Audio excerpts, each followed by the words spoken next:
కర్నూలు ఘోర బస్సు ప్రమాదంలో సంచలన విషయాలు బయటకు వస్తున్నాయి. వేమూరి కావేరి ట్రావెల్స్ అక్రమాలు అనేకం బయటపడ్డాయి. సీటింగ్ పర్మిషన్ తీసుకొని స్లీపర్గా మార్చారు ఆ బస్సుని. డయ్యూడామన్లో రిజిస్ట్రేషన్ అయింది.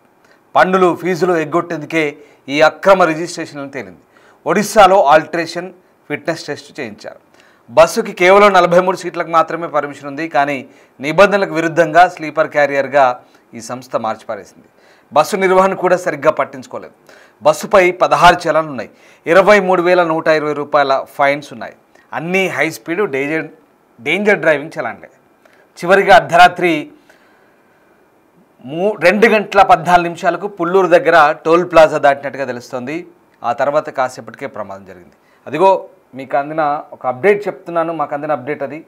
సో టోల్ ప్లాజా దగ్గర, పుల్లూరు టోల్ ప్లాజా దగ్గర సరిగ్గా అర్ధరాత్రి 2 గంటల 14 నిమిషాలకు యాక్సిడెంట్కు గురైన ఆ బస్సు టోల్ ప్లాజాను క్రాస్ చేస్తున్న దృశ్యాలు అవి.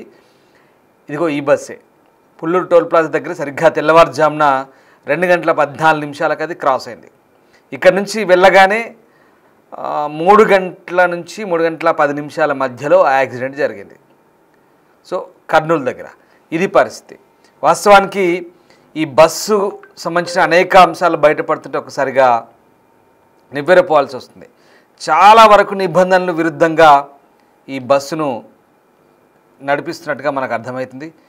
ఒక్కసారిగా డ్రైవర్ నిర్లక్ష్యంతో వాళ్ళ బతుకులు బుగ్గిపాలయ్యాయి. పాపం అమాయకులైనటువంటి ప్రయాణికుల ప్రాణాలు, 19 మంది ప్రాణాలు పూర్తిగా సజీవ దహనం అయిపోయాయి.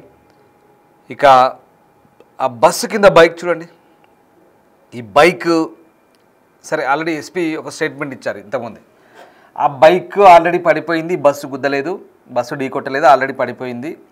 అది సెల్ఫ్ యాక్సిడెంటా లేకుంటే ఎవరైనా అక్కడ ఢీకొట్టి వెళ్ళిపోయారు అనేది అది దర్యాప్తులు తేలుతుంది అన్నారు. సరే అక్కడ ఆల్రెడీ పడిపోయినప్పుడు ఓవర్ స్పీడ్ అనుకుందాం, పడిపోయినప్పుడు దాన్ని ఢీకొట్టుకుంటూ వెళ్ళింది. కనీసం సోయి లేకుండా, కనీసం విచక్షణ లేకుండా ఒక వాహనాన్ని ఢీకొట్టుకొని ఒక 1/2 కిలోమీటర్, దాదాపుగా ఒక 100 మీటర్లు తక్కువ 1/2 కిలోమీటర్ దాకా అలాగే దాన్ని రుద్దుకుంటూ రోడ్డు మీద వెళ్ళిపోయాడు. దీంతో నిప్పులు చెలరేగాయి, నిప్పు రవ్వలు వచ్చాయి. అదిగో ఆ బైక్ కింద ఆ బైక్ ఫ్యూయల్ ట్యాంక్ మూత ఓపెన్ అయింది చూడండి. అది బైకు పెట్రోల్ ట్యాంకర్, అది బైకు సంబంధించిన పెట్రోల్ ట్యాంకర్. మీకు ఆరో మార్క్ చూపిస్తున్నారు కదా ఒక బాక్సులో ఏమో సీసీటీవీ ఫుటేజ్, ఇంకో బాక్స్లో బస్సు కింద బైక్ సంబంధించినటువంటి ఆ పెట్రోల్ ట్యాంకర్ అది. సో ఇక్కడ ఏమవుతుంది, మనము పాత సినిమాల్లో చూస్తాం, హీరో తల్లిదండ్రులని విలన్లు కట్టేసి ఒక రౌండ్ ఒక చోట కట్టేసి ఇలా ఒక గీత గీసి దానిపైన పెట్రోల్ పోసి ఇక్కడ నిప్పు అంటిస్తే అక్కడ దాకా అలా వెళ్ళుకుంటూ పోతుంది చూడండి మంట. ఆ స్టైల్లో ఆ మాదిరిగా ఇక్కడ సేమ్ సినిమాటిక్గా ఉంది ఈ స్టోరీ అంతా కూడా. ఇక్కడ సరిగ్గా బైకు ఫ్యూయల్ ట్యాంక్ ఓపెన్ అయింది, కింద నిప్పు రవ్వలు రాసుకుంటూ, ఎందుకంటే మామూలు స్పీడ్ కాదు, అది ఓవర్ స్పీడ్ ఉంటుంది బస్సు. అలా రాసుకుంటూ వెళ్తుంటే ఆ నిప్పు రవ్వలు, ఈ మంట, ఆ ఫ్యూయల్ అన్నీ కలగలిసి సరిగ్గా బస్సుకు అంటుకున్నాయి. అసలే ఫ్యాబ్రికేటెడ్ బస్సు. కానీ ఇక్కడ చూడండి విచిత్రం, ఇగో బస్సుకు లెఫ్ట్ వైపు ఉన్నటువంటి వెనకాల లెఫ్ట్ వైపు ఇగో ఈ 2 టైర్లు కాలిపోలేదు, బాగానే ఉన్నాయి. ఇటు సైడ్ అంతా బాగానే ఉంది. లాస్ట్లో అంటే ఇంకా అక్కడ దాకా మంటలు వచ్చేదాకా ఆర్పేశారు అనుకోండి, అది వేరే విషయం.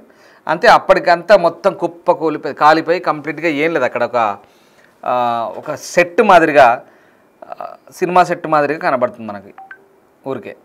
సో అది బస్సు అప్పటికే మొత్తం అగ్గి బూడిద అయిపోయింది. వాళ్ళ బతుకులు కూడా బుగ్గిపాలైపోయాయి, 19 మంది బతుకులు. ఇది దారుణం. సో ఇక్కడ ఇది జరిగింది ఏంటంటే నిప్పు రవ్వలు రావడం, అలా మంటలు ఫ్యూయల్ అంటుకోవడం, బస్ అంతా ఆ ఫ్యాబ్రికేటెడ్ బస్ అంతా కూడా కంప్లీట్గా తగలబడిపోయి. ఇంకొక దురదృష్టం ఏంటంటే అప్పటికే ఆ హైడ్రాలిక్ కేబుల్స్ అన్నీ కూడా పాడైపోయినాయి, కాలిపోయినాయి. అప్పటికి వీడు డ్రైవర్ ఆ డోర్ ఓపెన్ చేద్దాం అనుకున్న లోపు అవి కూడా తెరుచుకోలేదు. సో వాడి క్యాబిన్లో మాత్రం వాడు సేఫ్గా తెరుచుకున్నాడు. వాడి సహాయకుడు ఇద్దరు బయటపడ్డారు. లేదా మిగతా 43 మందిలో ఎవరెవరైతే కొంత యంగ్స్టర్లు ఉన్నారో వాళ్ళంతా కూడా డోర్లు బద్దలు కొట్టుకొని బయటపడగలిగారు. మిగతా వాళ్ళంతా బలి పశువులు అయ్యారు. చాలా దారుణం, సజీవ దహనం. ఇదంతా కూడా డ్రైవర్ నిర్లక్ష్యం. సరే, డ్రైవర్ నిర్లక్ష్యం గురించి ఎంత చెప్పుకున్నా తక్కువే. ఎందుకంటే ఒక్కసారి నేను మీకు చెప్తాను, ఎంత చెప్పుకున్నా తక్కువే. ఎందుకు అంటున్నాను ఈ మాట అంటే, చాలా దారుణం. అసలు ఈ బస్సు ఘటనకు సంబంధించి ఒక్కొక్క అంశం మనం చూస్తే కనుక చాలా దారుణాలు బయటపడుతున్నాయి. ఎందుకంటే చాలా ఈ నిర్లక్ష్యానికి సంబంధించి ఎందుకు ఇలా చెప్పాల్సి వస్తుందంటే అసలు వీళ్ళు తీసుకున్న పర్మిషన్లు ఏంటి, వీళ్ళు నడిపిస్తున్న వ్యవహారం ఏంటి అనేది నేను మీకు చెప్తాను. సో సంచలనం సృష్టించిన ఈ బస్సు ప్రమాదానికి సంబంధించి కొన్ని అంశాలు కనుక పరిశీలిస్తే ఈ బస్సు వాస్తవానికి సీటింగ్ పర్మిషన్తో ఉన్నది. సీటింగ్ కోసం రిజిస్ట్రేషన్ చేయించి స్లీపర్గా మార్చి నడుపుతున్నారు. ఇందాక ఇంత చెప్పినా తక్కువే అన్నాం కదా డ్రైవర్ గురించి.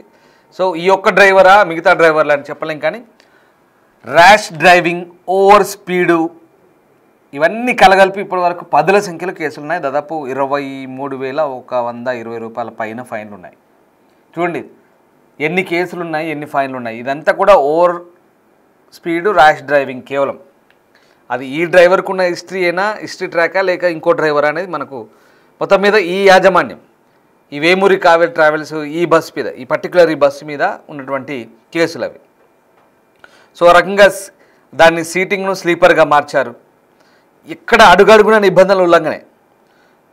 2018లో తెలంగాణలో రిజిస్ట్రేషన్ అయింది సీటింగ్ రిజిస్ట్రేషన్. 2023లో మళ్ళీ నో అబ్జెక్షన్ సర్టిఫికేట్తో డయ్యూడామన్లో మరొకసారి రిజిస్ట్రేషన్ చేయించుకున్నారు. అక్కడ నుంచి ఆల్ ఇండియా పర్మిట్ తీసుకున్నారు.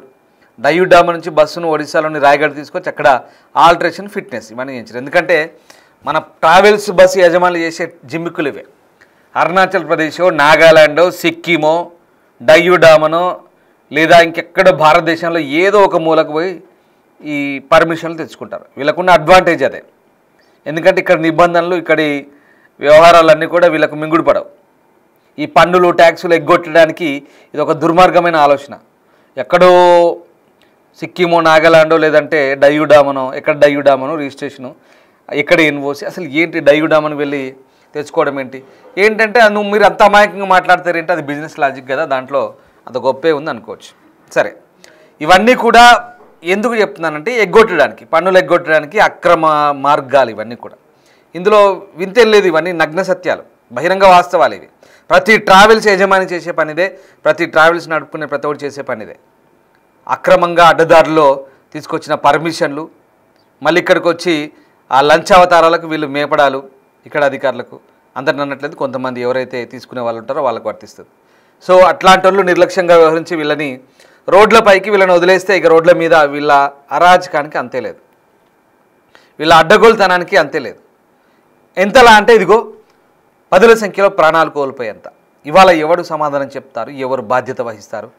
ప్రభుత్వాన్ని నిందించాలా, అధికారాన్ని నిందించాలా, ట్రావెల్స్ యాజమాన్యాన్ని నిందించాలా, లేదా బస్సు డ్రైవర్ని నిందించాలా, లేదా రోడ్డుపై అప్పటికే పడిపోయి ఉన్నాడు అని ఎస్పీ చెప్తున్నట్టుగా పడిపోయి ఉన్న బైక్ డ్రైవర్ను నిందించాలి? ఎవరు బాధ్యులు, దీనికి కారణం ఎవరు? సరే, ఇంకో విషయం, ఇక్కడ ఆల్టరేషన్ సమయంలో రాయగడ ఆర్టీ అధికారులు 43 సీట్ల సీటింగ్ బస్కి పర్మిషన్ ఇచ్చినట్టు తెలుస్తుంది, అక్కడ కూడా ఒడిశాలో. కానీ ఈ వేమూరి కావేరి ట్రావెల్స్ యాజమాన్యం ప్రతి చోట బాగా మేనేజ్ చేస్తున్నారు, అడ్డగోలుగా మేనేజ్ చేసి అధికారిని ఆర్టీ అధికారులతో కుమ్మక్కై మన ఈ భాషలో ఏంటంటే ఆమ్యామ్యాలు సమర్పిస్తారంటారు కదా, సో అట్లా సమర్పించుకొని దీన్ని ఆల్టరేషన్ చేయించుకున్నారు. 43 సీట్లకు పర్మిషన్ ఉన్న బస్సును స్లీపర్ సర్వీస్గా మార్చేశారు కథం. సో ఇట్లా ఫిట్నెస్ వ్యాలిడిటీ 2025 మార్చి 31 వరకు మాత్రమే ఉందని తెలుస్తుంది. సో ఇన్సూరెన్సు, పొల్యూషన్ వ్యాలిడిటీ గడువు ఇవన్నీ కూడా పోయిన సంవత్సరమే అయిపోయినాయట. ఫిట్నెస్ మాత్రం బ్రహ్మాండంగా ఉందని సర్టిఫికేట్ తీసుకున్నాడు. సో అంతేకాదు, ప్రమాదానికి గురైన బస్సు తెలంగాణలో 16 చలాన్లు ఉన్నాయి. ఇందాక చెప్పాను కదా, 2024 జనవరి 27 నుంచి 25 అక్టోబర్ 9 వరకు 16 సార్లు ట్రాఫిక్ నిబంధనలు ఉల్లంఘించింది. 9 సార్లు నో ఎంట్రీ జోన్లోకి వచ్చింది. మిగతావన్నీ కూడా హై స్పీడ్, డేంజరస్ డ్రైవింగ్ చలాన్లు. మొత్తం 23,120 రూపాయల పెండింగ్ చలాన్లు ఉన్నాయి. సరే, దీంట్లో ఇందాక నేను చెప్పిన గణాంకాలు ఇవన్నీ కూడా దీంట్లో ఎన్ని చెప్పుకుంటూ పోయినా, ఎంత చెప్పుకుంటూ పోయినా మనం ఇంకా దీనికి మించి ఎన్ని చెప్పుకుంటూ పోయినా, ఎంత వివరించుకుంటూ పోయినా దీనికి అది పూడ్చరాని లోటే. ఈ గణాంకాలు, ఈ లెక్కలు మనం ఆవేశపడుతూ వీళ్ళిలా వాళ్ళలా ఇవన్నీ చెప్పుకుంటూ పోతే ఈ వ్యవస్థ అలా ఉంది. వ్యవస్థలో మార్పు రావాలంటే ఫస్ట్ ప్రజల్లో మార్పు రావాలి. ప్రజల్లో మార్పు వస్తే వ్యవస్థలో మార్పు వస్తుంది. ఈ ఒక్క యాక్సిడెంట్తోనే నేను చెప్పట్లేదు, ఓవరాల్గా వ్యవస్థలో మార్పు రావాలంటే ప్రజలు, అది ఒక్కటేనే కాదు, రవాణా అనే కాదు, ప్రతి విభాగంలో ఇదే పరిస్థితి. ఇంకా మనం ఎలాగో తప్పని పరిస్థితిలో వెళ్తాం. సో మార్పు ఎలా రావాలనేది కూడా మీరు అడుగుతారేమో. మనం వెళ్తాం, మన అవసరం వెళ్తాం, సో అది జరిగిపోతుంది అంతే, అలాగే నడుచుకుంటూ పోతాయి. వాళ్ళు ఇలా అధికారులకు లంచాలు ఇచ్చి ఏదో రకంగా మేనేజ్ చేసుకుంటూ నిబంధనలకు విరుద్ధంగా వాళ్ళు చేస్తుంటారు. మన అవసరాలకు మనం ఎక్కిపోతుంటాం. మనం ఇక్కడ సేఫ్టీ మెజర్మెంట్స్ ప్రికాషన్స్ ఏవి మనకు అవసరం తీరాలి, ఇప్పుడు వెళ్ళాలి ఇమీడియట్గా, బస్సు ఏది రెడీ ఉంది ఇది రెడీ ఉంది వెళ్ళిపోవాలి కదా. సో అది అందులో మరి అంత లోతుగా ఆలోచించిపోతామా? ప్రతి బస్సుకు ప్రతి సీటు ప్రతి వ్యవహారం ప్రతి టైమింగ్ అన్నీ చూసుకుంటూ పోతామంటే పోయే వాళ్ళు పోతారు. పోయినా ఇగో టైం బాగా లేకపోతే ఇక్కడ అంతా బాగానే ఉంది. మరి తప్పు జరిగితే దొరికితే దొంగ, దొరకకపోతే దొర. తప్పు జరిగింది కాబట్టి ఇన్ని రకాలుగా పాయింట్అవుట్ చేస్తున్నాం మనం కూడా. అఫ్కోర్స్ ఇన్ని రకాలుగా పాయింట్అవుట్ చేస్తున్నాం తప్పు జరిగింది కాబట్టి. తప్పు జరగకపోతే ఈ పాటికి వాళ్ళు బెంగళూరులో ఉండేవాళ్ళు, పొద్దున్న లేచి బస్సు దిగి ఎవరింటికి వాళ్ళు పోయేటాళ్ళు. అది జరిగిన పరిస్థితి. సో ఇది ఇక్కడ ఇంత అన్ని బాగానే ఉన్నాయి కదా, మరి ఏమైందండి దీనికి అంత బాగానే ఉన్నాయి. సరే ఏదో వాడు ఏదో దొంగతనమో ఇంకేదో ఏదో చేసుకున్నాడు, పర్మిషన్ తీసుకున్నాడు, బాగా నడిపిస్తున్నాడు కదా అంటే డ్రైవర్ నిర్లక్ష్యం. ఇక్కడ ఏం జరుగుతుంది? ఎన్ని రకాలుగా నిబంధనల విరుద్ధంగా వీడు ఉంటాడు యాజమాన్యం, ఇంకా వీడు తీసుకునే డ్రైవర్లు కూడా అట్లే ఉంటారు. కనీసం మార్గదర్శకాలు ఉండవు వీళ్ళకి. కొంతమంది అయితే పచ్చి తాగుబోతులను రిక్రూట్ చేసుకుంటారు. వాడు బస్ ఎక్కే ముందే 90 ml వేస్తాడు లేదా ఇంకెంతో తాగుతాడు. పర్టికులర్గా నేను మెజర్మెంట్ చేసి ఏం చూసి చెప్పట్లేదు, బట్ వాట్ ఎవర్, ఇది ఒక సామెత. వేస్తాడు ఎంతో కొంత, అందరూ వేస్తారని కాదు, మళ్ళీ నేను అందరి గురించి తప్పుగా మాట్లాడలేదు. ఖచ్చితంగా కొంతమంది తాగుతున్నారు కూడా, కొంతమంది ఇంకా మత్తెక్కించే కిక్కెక్కించే గుట్కాలు నిద్ర రావద్దు సార్ మాకు నిద్ర రావద్దు సార్ మేము బస్సు నడపాలంటారు. సరే ఇవా పాటించాల్సిన ప్రమాణాలు, బస్సు డ్రైవర్లకు పాటించాల్సిన ప్రమాణాలు ఏంటి? అసలు ఆర్టీ అధికారులు నిర్దేశిస్తున్న ప్రమాణాలు ఏంటి? వీళ్ళు సూచిస్తున్న గైడ్ లైన్స్ ఏంటి?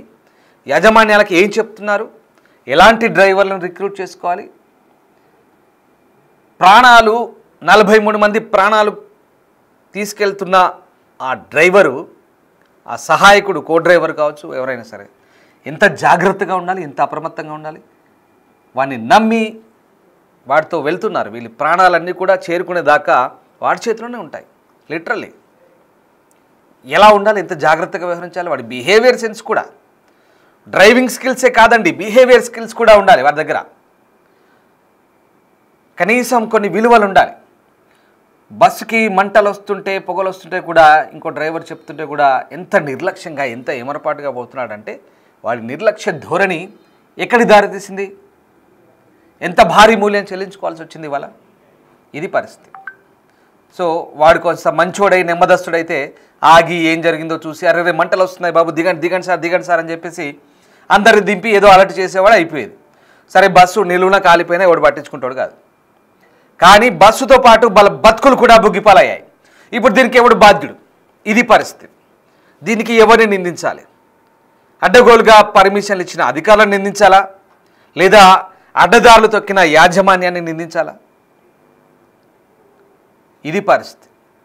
ఇంకా సరే ఏదో ప్రమాదాలు జరిగినప్పుడు గొంతు చించుకొని అరచి ఆవేశపడితే వ్యవస్థలో మార్పు వస్తుందా అంటే దానికి సమాధానం ఏం చెప్తారో మీరే ఒకసారి కామెంట్ చేయండి. ఎందుకంటే మరి దాన్ని ఎత్తి చూపాల్సిన సందర్భం ఇక్కడ కనబడుతోంది. ఇది ఒక గుణపాఠం కావాలి. 2 తెలుగు రాష్ట్రాల అధికారులకు ఇది ఒక గుణపాఠం కావాలి. ప్రతిసారి ప్రమాదం జరిగినప్పుడల్లా అయ్యో పాపం సానుభూతి ఎక్స్ ట్వీట్, మధ్య సోషల్ మీడియాలో వచ్చాయి కదా, ట్వీట్లో ఎక్స్లో సానుభూతి ప్రకటిస్తున్నారు ఫలానా ఆయన. సరే సానుభూతి అయిపోయిందా? 1,00,000 2 లక్షల ఇచ్చామా అయిపోయిందా? ఇక్కడ ఎవరిని నిందించట్లేదు దయచేసి. ఇక్కడితో చేతులు దులుపుకుంటే సరిపోదు, కఠినంగా వ్యవహరించాలి. రవాణా, ప్రజా రవాణా, ప్రైవేట్ రవాణా ఏదైనా కావచ్చు, ప్రజల ప్రాణాలతో ముడిపడి ఉన్న అంశాలు. వీటి విషయంలో ఎందుకు మార్గదర్శకాలు కఠినం చేయట్లేదో అర్థం కావట్లేదు. ప్రతిసారి 10ల సంఖ్యలో 100ల సంఖ్యలో ప్రాణాలు కోల్పోతుంటే ఎందుకు నిబంధనలు కఠినతరం చేయట్లేదో అర్థం కావట్లేదు. అడ్డగోలుగా విచ్చలవిడిగా పర్మిషన్లు ఇచ్చి లేదంటే ఎక్కడి నుంచో ఎవడో తెచ్చుకొని, సరే వాడు ఎక్కడో డయ్యూడామనో అరుణాచల్ ప్రదేశో నాగాలాండో బోడోలాండో ఎక్కడో తెచ్చుకున్నాడు అనుకోండి, తిరిగేది మన రోడ్ల మీదే కదా. రాత్రి అయిందంటే హైవేల మీదకి వెళ్ళాలంటే నిజంగా భయం. సరే వెళ్ళే వాళ్ళు ఎవరు కాదు, మన వాళ్ళే, మన ప్రయాణికులే వెళ్తారు, తప్పేం లేదు దాంట్లో. కానీ అడ్డగోలుగా ఇష్టారాజ్యంగా రోడ్లపైకి వచ్చారంటే అరాచకంగా అడ్డగోలుగా ఒక పద్ధతి పాడు లేకుండా, ఒక నీతి నియమాలు లేకుండా రోడ్లపైకి వెళ్ళడం. ఇదిగో యాక్సిడెంట్ జరిగినప్పుడు మనం ఇలా గొంతులు చించుకోవడం, మార్పు రావాలి, ఇది చేయాలి, అది చేయాలి, అధికారులు తప్ప, వీళ్ళ తప్ప, వాళ్ళ తప్ప, ఎన్ని చెప్పినా తిరిగిపోయిన వాళ్ళ ప్రాణాలైతే పాపం విలువైన ప్రాణాలు. ఎంత అర్థనాదాలు చేశారో కదా, బయటికి రాలేక లోపల చిక్కుకొని అందులో మాడి మసైపోతుంటే ఎంత దారుణమో కదా పాపం, ఎంత వేదన అనుభవించారో. ఇప్పటికైనా ప్రభుత్వాలు కనీసం దీని గుణపాఠంగా తీసుకోవాలి. ఇంతకుమించి మనం చెప్పేది ఏం లేదు. ఇప్పుడు ఈ ఎపిసోడ్లో ఇంత ఆవేశంతో మాట్లాడ ఏదో చెప్పదలుచుకున్నది ఏం లేదు. ఇక్కడ కనీసం గుణపాఠంగా తీసుకోవాలి, గుణపాఠంగా నేర్చుకోవాలి. ప్రమాదాలు జరగకుండా అరికట్టే ప్రయత్నాలు కనీసమైనా చేయండి దయచేసి. ఏ ప్రభుత్వమైనా సరే, 2 తెలుగు రాష్ట్ర ప్రభుత్వాలు, ఇంకెక్కడైనా సరే ఎవరికైనా వర్తిస్తుంది. ఎందుకంటే తరచూ ప్రమాదాలు జరుగుతుంటే వీటిని ఖచ్చితంగా కట్టడి చేయాల్సిన అవసరం ఉంది. పర్ఫెక్ట్నెస్ అనేది లేదు. అది ఎందుకు అట్లా జరుగుతుందో దాన్ని లోతుగా వెళ్ళి, ఆ లోతుల్లోకి వెళ్ళి అధికార యంత్రాంగం పెద్దగా ఉన్నారు, చాలామంది పెద్ద అధికారులు ఉన్నారు, మంచి మంచి క్యాడర్లో ఉన్నారు. వాళ్ళంతా కూడా ఎందుకు ప్రమాదాలు జరిగితే అక్కడ వెళ్ళి సానుభూతులు తెలిపి అక్కడ పోయి పర్యటనలకు లేదా ఇంకేదో దేనికో పరిమితం కాకూడదు. అక్కడికి వెళ్ళి అప్పటికప్పుడు పరామర్శలకు పరిమితం కాకూడదు, లేదా ఇంకా దేనికో అంతవరకే కాదు. అప్పటికప్పుడు ఏదో అధికారులపై ఒత్తిడి పెంచి, తాత్కాలిక ఒత్తిడి పెంచి ఆ నెల మందము, ఆ సంవత్సరానికో లేదా ఆ ఏడాదికో 6 నెలలకో అంత మట్టుకే పేపర్లలో ప్రకటనలు ఇచ్చి లేదా మీడియా ముందుకు వచ్చి మేము ఇది చేస్తున్నాం, అది చేస్తున్నాం, నివేదికలు, కమిషన్లు, ఎంక్వైరీలు, రిపోర్ట్లు వస్తున్నాయి, అది చేస్తున్నాయి. ఇది కాదు. శాశ్వత పరిష్కారం కావాలి. ప్రయాణికుల ప్రాణాలు గాల్లో కలగకుండా కఠినమైన భద్రతా చర్యలు తీసుకునేలా యాజమాన్యాలకు, డ్రైవర్లకు అందరికీ సూచనలు చేయాల్సిన అవసరం కనిపిస్తోంది. ద సేమ్ టైం ప్రయాణికులు కూడా అప్రమత్తంగా ఉండి ఏది సేఫ్ సైడో ఏది కాదో ఆలోచించుకొని వాళ్ళు కూడా జాగ్రత్తగా మెసులుకోవాల్సిన అవసరం కనబడుతుంది. సో వాటెవర్, ఇక్కడ ఎవరి విచక్షణను మనం ఇక్కడ క్వశ్చన్ చేయడం కాదు. ఇక్కడ ప్రమాదం జరిగింది, ప్రమాదం జరిగినప్పుడు ఎవరి మీద నెపం నెట్టే ప్రయత్నం కాదు ఇది. దయచేసి వ్యూవర్స్ అడ్వైస్ చెప్తున్నాను. ఎందుకంటే మీరు చూస్తుంది డిస్టర్బింగ్ కంటెంట్ అది. సో ఆ ప్రమాదం జరిగిన కంటెంట్ గురించి ఇది నిన్న టోల్ ప్లాజా దగ్గర వెళ్తున్నప్పటి దృశ్యం. ఇది మనకి ఇప్పుడు కొత్తగా అందిన లేటెస్ట్ అప్డేట్. ఇది నిన్న తెల్లవారుజామున 2:14 ఆ పుల్లూరు టోల్ ప్లాజా క్రాస్ చేస్తుంది. ఇక అక్కడి తర్వాత మరొక గంట లోపే ఆ ప్రమాద ఘంటికలు మోగాయి. పాపం 19 మంది ప్రాణాలు కాలి బూడిదయ్యాయి. దారుణం జరిగింది. ఈ దారుణ ఘటనకు సంబంధించి ప్రధాని సహా దేశమంతా కూడా అయ్యో పాపం అనుకున్నారు. ప్రధాని కూడా ప్రగాఢ సానుభూతిని తెలిపాడు. అటు PM రిలీఫ్ ఫండ్ నుంచి కూడా కొంత ఫండ్ రిలీజ్ చేశారు, నష్టపరిహారం ఇచ్చారు, ముఖ్యమంత్రి చేశారు. సరే, ఏదేమైనా మళ్ళీ చెప్తున్నాం, అధికారులు మేల్కొనాలి. Thank you.